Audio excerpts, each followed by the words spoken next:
સંબંધોમાં એક વાત તો બહુ સામાન્ય છે નહીં? આપણા સાથીને બદલવાની ઈચ્છા. પણ જરા વિચારો, શું ક્યારે કોઈની ટીકા કરવાથી કે આલોચના કરવાથી એ વ્યક્તિ બદલાય છે? જેમ કે આપણે કોઈને રોજ ટોકીએ કે તમે મોડા કેમ ઉઠો છો, પણ પરિણામ શૂન્ય. આવું કેમ થાય છે? ચાલો આજે આપણે આ વાતના મૂળ સુધી જઈએ અને સમજીએ કે ટીકા કેમ કામ નથી કરતી અને એનાથી વધુ સારો રસ્તો કયો છે. ઘણીવાર આપણને એવું લાગે છે ને કે આપણે જે પણ કહીએ છીએ એ સામેવાળી વ્યક્તિના એક કાનેથી પ્રવેશીને બીજા કાનેથી નીકળી જાય છે.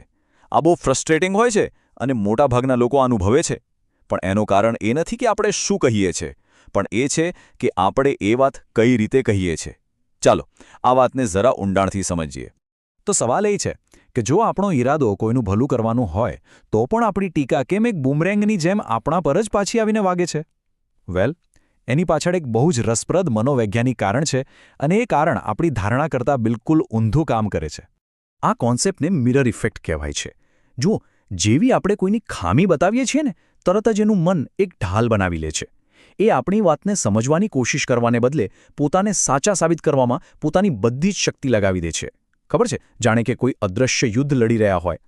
અને સૌથી વિચિત્ર વાત તો એ છે કે આપણો હેતુ તો સારો હોય છે. આપણે શું ઈચ્છીએ છીએ? સુધારો, એક પોઝિટિવ ચેન્જ. પણ ટીકા કરવાથી પરિણામ શું મળે છે? બસ રક્ષણાત્મકતા અને પોતાની જાતને સાચી ઠેરવવાની જીદ. એટલે કે જે એનર્જી સુધારામાં વપરાવી જોઈતી હતી એ બધી જ એનર્જી બચાવ કરવામાં વેડફાઈ જાય છે.